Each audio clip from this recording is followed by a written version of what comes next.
ನಮಸ್ತೆ ಫ್ರೆಂಡ್ಸ್, ಇವತ್ತೊಂದು ಒಳ್ಳೆಯ ವಿಡಿಯೋ ನಿಮ್ಮ ಜೊತೆಗೆ ಶೇರ್ ಮಾಡ್ತಾ ಇದ್ದೇನೆ. ಅದು ಯಾವುದು ಅಂತ ಹೇಳಿದರೆ, ನಮಗೆ ಅದೃಷ್ಟ ಬರುವುದಕ್ಕಿಂತ ಮುಂಚೆ ನಮಗೆ ದೇವರು 5 ಸೂಚನೆ ನೀಡ್ತಾರಂತೆ. ಅದು ಯಾವ ಸೂಚನೆ ಅಂತ ತಿಳ್ಕೊಂಡು ಬರುವ, ಆಮೇಲೆ ಆ ಸೂಚನೆ ಸಿಕ್ಕಿದ ನಂತರ ನಾವು ಏನು ಮಾಡಬೇಕು. ಯಾಕಂತ ಹೇಳಿದ್ರೆ ದೇವರದ್ದು ಕೆಲಸ, ದೇವರು ಸೂಚನೆ ಕೊಡೋದು. ದೇವರು ಸೂಚನೆ ಕೊಟ್ಟ ನಂತರ ಅದನ್ನು ನಾವು ಸ್ವಾಗತಿಸಬೇಕಲ್ವಾ. ಅದು ಹೇಗೆ ಸ್ವಾಗತಿಸುವುದು ಅಂತ ಹೇಳ್ತೇನೆ. ಯಾಕೆ ಅಂತ ಹೇಳಿದ್ರೆ, ತುಂಬ ಜನ ಏನು ಮಾಡ್ತಾರೆ ಅಂತ ಹೇಳಿದ್ರೆ, ದೇವರು ಸೂಚನೆ ಕೊಟ್ಟರೂ ಕೂಡ ನಾವು ನಿರ್ಲಕ್ಷ್ಯ ಮಾಡ್ತಾ ಇರ್ತೇವೆ. ಆಯ್ತಾ. ಆದ್ರಿಂದ ಏನಾಗುತ್ತೆ ಅಂತ ಹೇಳಿದ್ರೆ, ನಮಗೆ ಬಂದ ಅದೃಷ್ಟ ಕೂಡ ಕೈ ತಪ್ಪಿ ಹೋಗುತ್ತೆ. ಆದ್ರಿಂದ ನಾನು ಹೇಳ್ತಾ ಇದ್ದೇನೆ, ಈ 5 ಸೂಚನೆ ದಯವಿಟ್ಟು ನಿಮಗೆ ಬಂದ್ರೆ ಉಂಟಲ್ಲ, ಯಾವ ಕಾರಣಕ್ಕೂ ಕೂಡ ನಿಮ್ಮ ಅದೃಷ್ಟ ಕೈ ಬಿಟ್ಟು ಹೋಗದೇ ಇರುವ ಹಾಗೆ ನೋಡ್ಕೊಳ್ಳಿ.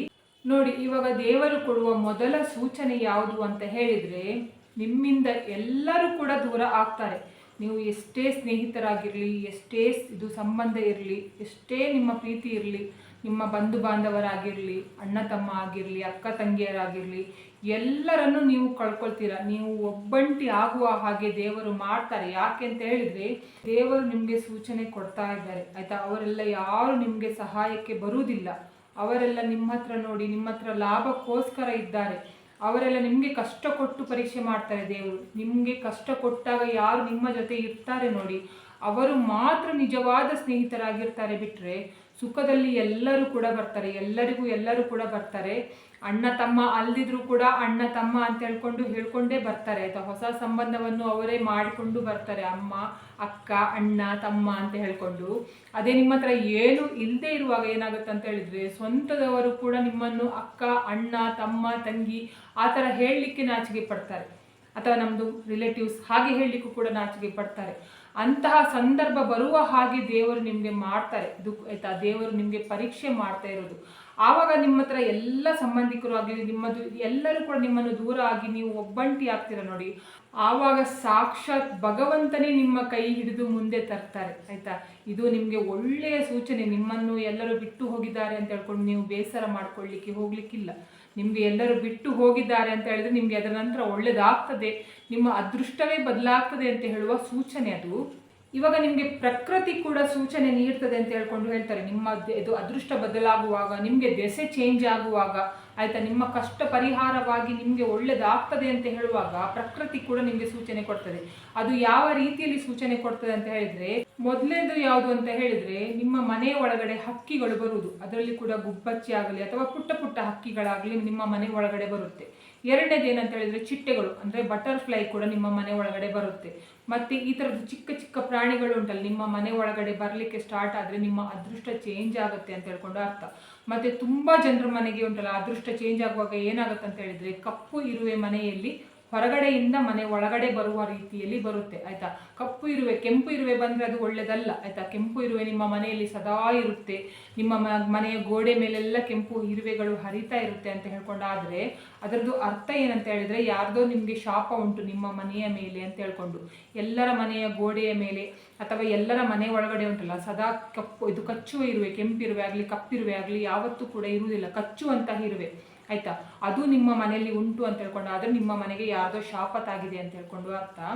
ಅದನ್ನು ಬಿಟ್ಟು ಬಾಯಿಯಲ್ಲಿ ಮೊಟ್ಟೆ ರೀತಿಯಲ್ಲಿ ಹಿಡ್ಕೊಂಡು ಕಪ್ಪು ಇರುವೆಗಳು ಇರ್ತದೆ. ಅದು ಯಾರಿಗೂ ಕೂಡ ಕಚ್ಚುವುದಿಲ್ಲ, ಏನು ಕೂಡ ಉಪದ್ರ ಮಾಡುವುದಿಲ್ಲ, ಗುಂಪು ಗುಂಪಾಗಿ ಬರ್ತಾ ಇರುತ್ತೆ. ಅಂತಹ ಇರುವೆಗಳು ನಿಮ್ಮ ಮನೆಗಳಿಗೆ ಒಳಗಡೆ ಬರ್ತಾ ಇದೆ ಅಂತ ಹೇಳ್ಕೊಂಡಾದ್ರೆ, ಇಲ್ಲ ಅಂತ ಹೇಳಿದರೆ ಯಾವುದಾದ್ರೂ ಪಕ್ಷಿ ಬಂದು ನಿಮ್ಮ ಮನೆಯದು ದೇವರದ್ದು ಫೋಟೋ ಆಗಲಿ ಅಥವಾ ಮನೆ ಒಳಗಡೆ ಚಿಕ್ಕ ಚಿಕ್ಕ ಪುಟ್ಟ ಪುಟ್ಟ ಪ್ರಾಣಿಗಳಾಗಲಿ ಹಕ್ಕಿಗಳಾಗಲಿ ಇದು ಗೂಡು ಕಟ್ತಾ ಇದೆ ಅಂತ ಹೇಳ್ಕೊಂಡಾದ್ರೆ, ಸದಾ ನಿಮ್ಮ ಮನೆಯ ದೇವರ ಕೋಣೆಯಲ್ಲಿ ಹಲ್ಲಿಗಳು ಓಡಾಡ್ತಾ ಇದೆ ಅಂತ ಹೇಳ್ಕೊಂಡಾದ್ರೆ, ಆಯ್ತಾ. ಮತ್ತೆ ನಿಮಗೆ ನೀವು ನೋಡುವಾಗ 3 ಹಲ್ಲಿಗಳು ಒಟ್ಟಿಗೆ ಇರುವ ಹಾಗೆ ನೀವು ನೋಡಿದರೆ ಅದೆಲ್ಲ ನಿಮ್ಮ ಅದೃಷ್ಟ ಚೇಂಜ್ ಆಗುತ್ತೆ ಅಂತ ಹೇಳ್ಕೊಂಡು ಸೂಚನೆ. ಆದ್ರಿಂದ ಈ ಥರದ್ದು ಸೂಚನೆ ಬಂದರೆ ಏನು ಮಾಡಬೇಕು ಅಂತ ಹೇಳ್ಕೊಂಡು ಆಮೇಲೆ ನಾನು ಹೇಳ್ತೇನೆ. ಎರಡನೇ ಸೂಚನೆ ಯಾವುದು ಅಂತ ಹೇಳಿದರೆ, ನಾವೆಲ್ಲ ಎಣಿಸ್ಕೊಂಡಿದ್ವಿ ಏನಂತ ಹೇಳಿದರೆ, ಇದು ಅಪಶಕುನ, ಈ ಥರ ನಡಿಬಾರ್ದು ಮನೆಯಲ್ಲಿ, ಈ ಥರ ಘಟನೆ ನಡೆದರೆ ನಮಗೆ ಅಪಶಕುನ ಆಗುತ್ತೆ ಅಂತ ಹೇಳ್ಕೊಂಡು. ನಿಜವಾಗಿ ಅದು ಅಪಶಕುನ ಅಲ್ಲ. ಆ ಥರದ ಘಟನೆ ನಿಮ್ಮ ಮನೆಯಲ್ಲಿ ನಡೀತಾ ಇದ್ರೆ ಉಂಟಲ್ಲ, ನಿಮಗೆ ಒಳ್ಳೇದಾಗುತ್ತೆ ಅಂತ ಹೇಳ್ಕೊಂಡು ಸೂಚನೆ ಬರ್ತಾ ಇದೆ ಅಂತ ಹೇಳ್ಕೊಂಡು. ಅದು ಯಾವುದು ಅಂತ ಹೇಳಿದರೆ, ಇವಾಗ ಮನೆಯಲ್ಲಿ ಉಂಟಲ್ಲ ಅನಿರೀಕ್ಷಿತವಾದ ನಷ್ಟಗಳು ಸಂಭವಿಸೋದು. ಫಾರ್ ಎಕ್ಸಾಂಪಲ್ ಹೇಳಬೇಕು ಅಂತ ಹೇಳಿದರೆ, ನಿಮ್ಮ ಮನೆಯಲ್ಲಿ ಕನ್ನಡಿ ಒಡೆದು ಹೋಗುತ್ತೆ ಆಯ್ತಾ. ಕನ್ನಡಿ ಒಡೆದು ಹೋಗುತ್ತೆ. ನೀವು ಹಾಲು ತುಂಬಿದ ಲೋಟವನ್ನು ಹಿಡ್ಕೊಂಡಿರುವಾಗ ಅದು ಅಕಸ್ಮಾತಾಗಿ ಕೆಳಗೆ ಬಿದ್ದು ಲೋಟ ಒಡೆದು ಹೋಗುತ್ತೆ. ನೀವು ಅಕ್ವೇರಿಯಂ ಇಟ್ಕೊಂಡಿರ್ತೀರಾ, ಫಿಶ್ ಟ್ಯಾಂಕ್ ಆಯ್ತಾ, ಅದನ್ನು ಇಟ್ಕೊಂಡಿರ್ತೀರಾ, ಅದರಲ್ಲಿರುವ ಮೀನುಗಳು ಸಾಯ್ತದೆ. ಎಲ್ಲೋ ಹೊರಗಡೆ ಹೋಗಬೇಕು, ನಿಮ್ಮ ಹಣ ಕಳೆದು ಹೋಗುತ್ತೆ, ಅಥವಾ ನೀವು ಐಟಮ್ ಏನಾದರೂ ವಸ್ತು ಇಟ್ಟಿರ್ತೀರ, ಗಾಡಿ ಕೀ ಆಗಲಿ ಏನಾದರೂ ಇಟ್ಟಿರ್ತೀರಾ, ಅದು ಯಾವುದು ಕೂಡ ನಿಮ್ಮ ಕೈಗೆ ಸಿಗ್ತಾ ಇರೋದಿಲ್ಲ. ಚಿಕ್ಕ ಚಿಕ್ಕ ವಸ್ತುಗಳು ಎಲ್ಲ ಮನೆಯಲ್ಲಿ ಒಡೆದು ಹೋಗ್ತಾ ಇದೆ, ಹಾಳಾಗ್ತಾ ಇದೆ ಅಂತ ಹೇಳಿದರೆ ನಾವು ಇಷ್ಟು ದಿವಸ ಏನು ಎಣಿಸ್ಕೊಂಡಿದ್ದೀವಿ ಅಂತ ಹೇಳಿದರೆ ಅದೆಲ್ಲ ಅಪಶಕುನ ಅಂತ.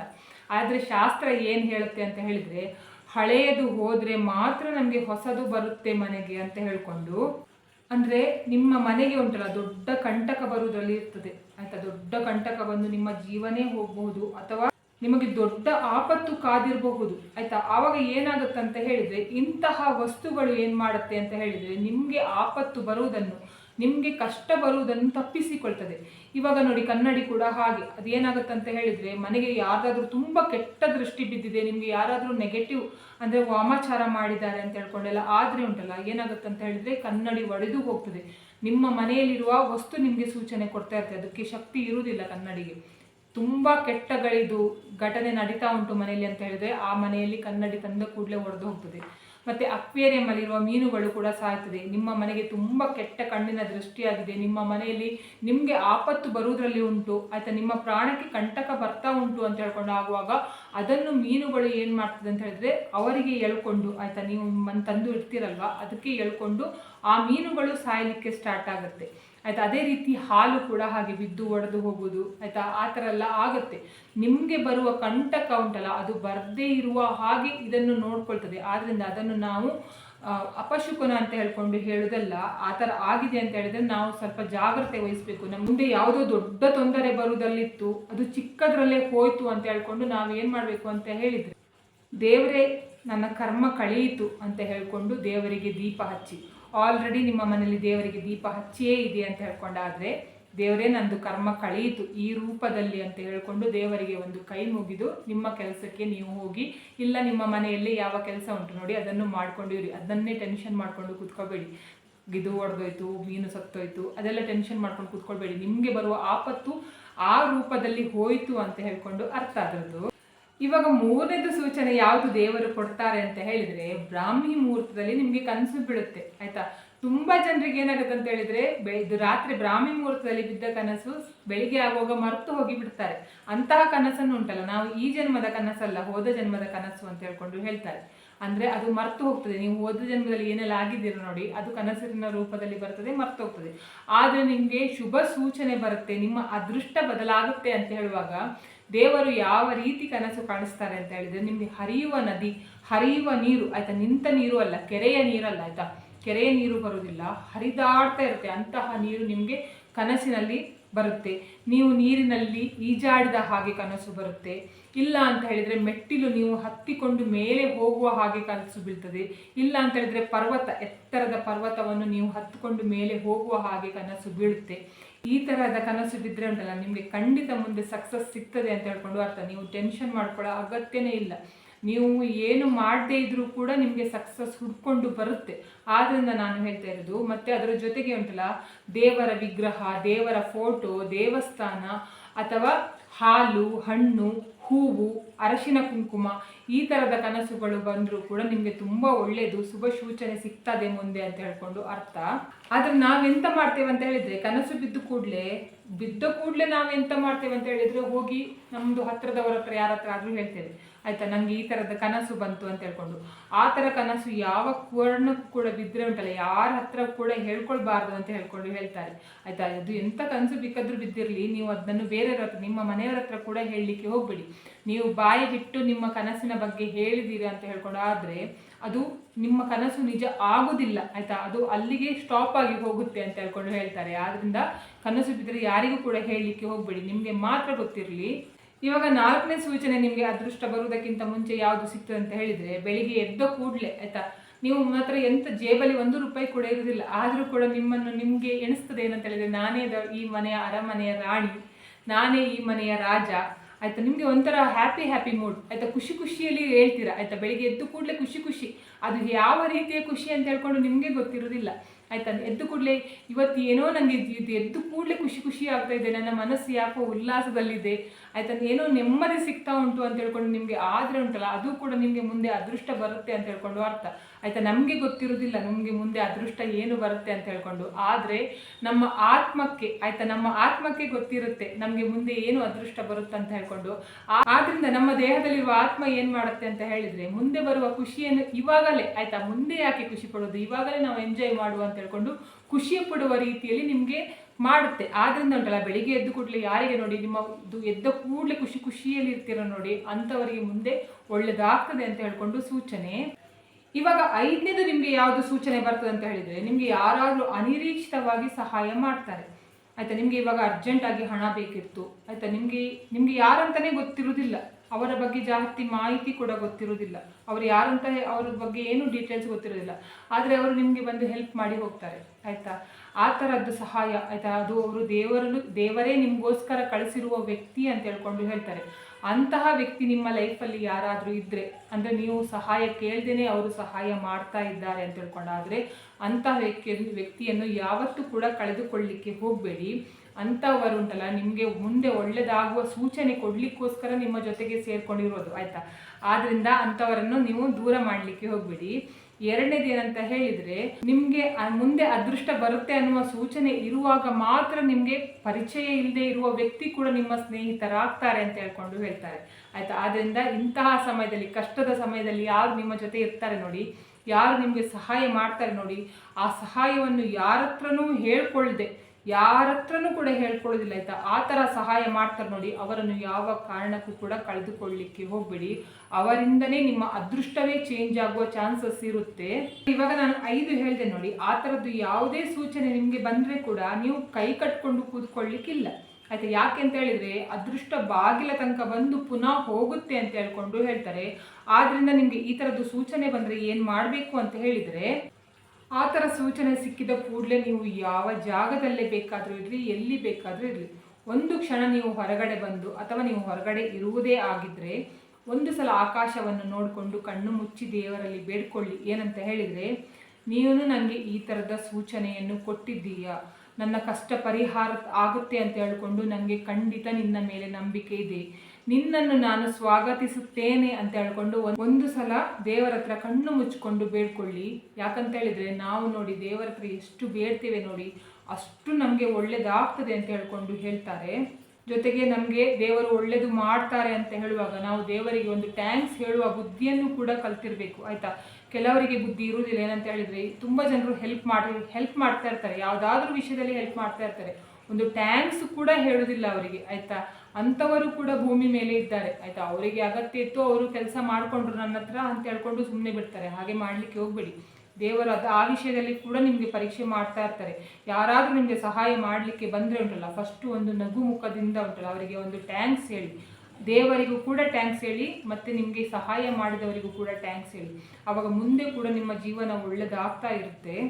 2ನೇದು ಏನು ಮಾಡಬೇಕು ಅಂತ ಹೇಳಿದರೆ, ನಿಮಗೆ ಈ ಥರದ್ದು ಏನಾದರೂ ಕನಸು ಬಂತು ಅಥವಾ ಸೂಚನೆ ಬಂತು ಅಂತ ಹೇಳ್ಕೊಂಡು ಹೇಳಿದರೆ, ನಾನು 5 ಸೂಚನೆ ಹೇಳಿದೆ ನೋಡಿ, ಆವಾಗ ಏನು ಮಾಡಿ ಅಂತ ಹೇಳಿದರೆ, ಅಕ್ಕಿ ಹಿಟ್ಟು ತಗೊಳ್ಳಿ. ಅಕ್ಕಿ ಹಿಟ್ಟು ತಗೊಂಡು ಅದಕ್ಕೆ ಸಕ್ಕರೆಯನ್ನು ಮಿಕ್ಸ್ ಮಾಡಿ.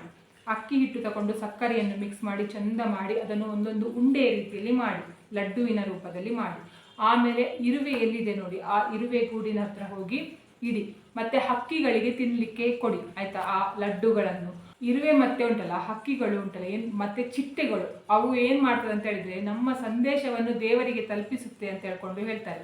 ನಾವು ಏನೆಲ್ಲ ಮಾಡ್ತೇವೆ ನೋಡಿ, ಏನೆಲ್ಲ ಒಳ್ಳೆ ಕೆಲಸ ಮಾಡ್ತೇವೆ ಅದೆಲ್ಲ ಹೋಗಿ ದೇವರ ಹತ್ರ ಹೇಳ್ತದೆ ಅಂತ ಹೇಳ್ಕೊಂಡು ಹೇಳ್ತಾರೆ. ಆದ್ದರಿಂದ ನೀವು ಅವರನ್ನು ಖುಷಿಪಡಿಸ್ಬೇಕು. ಇರುವೆಗಳಿಗೆ ಮತ್ತು ಹಕ್ಕಿಗಳಿಗೆ ಉಂಟಲ್ಲ, ಅಕ್ಕಿ ಮತ್ತು ಸಕ್ಕರೆ ಮಿಕ್ಸ್ ಮಾಡಿದ ಉಂಡೆಯನ್ನು ಇಟ್ಟರೆ ಉಂಟಲ್ಲ, ನಿಮಗೆ ಒಳ್ಳೆಯದಾಗ್ತದೆ ಅಂತ ಹೇಳ್ಕೊಂಡು ಹೇಳ್ತಾರೆ. 3ನೇ ಕೆಲಸ ಏನು ಮಾಡಬೇಕು ಅಂತ ಹೇಳಿದರೆ, ನಿಮಗೆ ಈ ಥರದ್ದು ಸೂಚನೆ ಬಂದರೆ ನೀವು ಏನು ಮಾಡಬೇಕು ಅಂತ ಹೇಳಿದ್ರೆ, ಬೇರೆ ದಿವಸ ನೀವು ಬೇರೆ ಯಾವ ಎಣ್ಣೆಯಲ್ಲಿ ಕೂಡ ದೀಪ ಇಡಿ. ಆದರೆ ನಿಮಗೆ ಈ ಥರ ಸೂಚನೆ ಸಿಕ್ಕ ದಿನ ಏನು ಮಾಡಬೇಕು ಅಂತ ಹೇಳಿದ್ರೆ, ತುಪ್ಪದಲ್ಲೇ ದೀಪ ಇಡಬೇಕು ಅಂತ ಹೇಳ್ಕೊಂಡು ಹೇಳ್ತಾರೆ.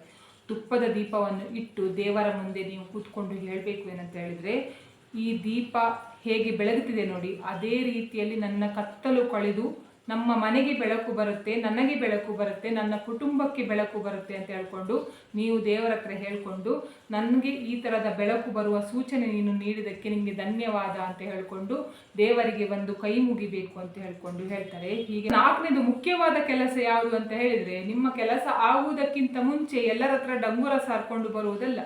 ಆ ಥರ ಮಾಡಿದರೆ ಉಂಟಲ್ಲ, ಯಾವ ಕಾರಣಕ್ಕೂ ಕೂಡ ನಿಮ್ಮ ಆಸೆ ಈಡೇರುವುದೇ ಇಲ್ಲ.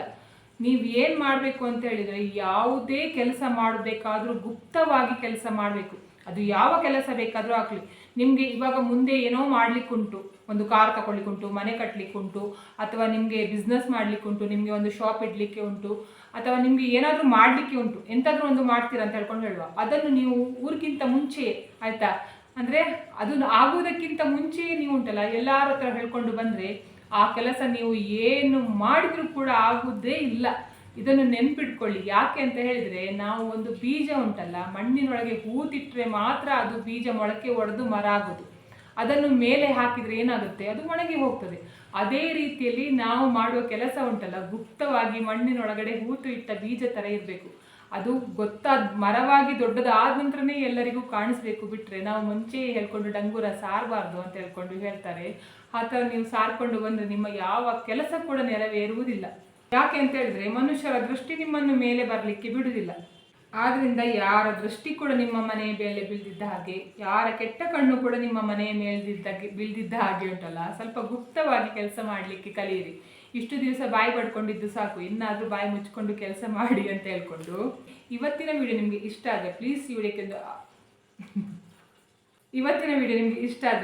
ವಿಡಿಯೋಕ್ಕೆ ಲೈಕ್ ಮಾಡಿ, ಆದಷ್ಟು ಜನರಿಗೆ ಈ ವಿಡಿಯೋನ ಶೇರ್ ಮಾಡಿ, ಕಮೆಂಟ್ ಮಾಡಿ, ನನ್ನ ಚಾನಲ್ಗೆ ಸಬ್ಸ್ಕ್ರೈಬ್ ಆಗಿ.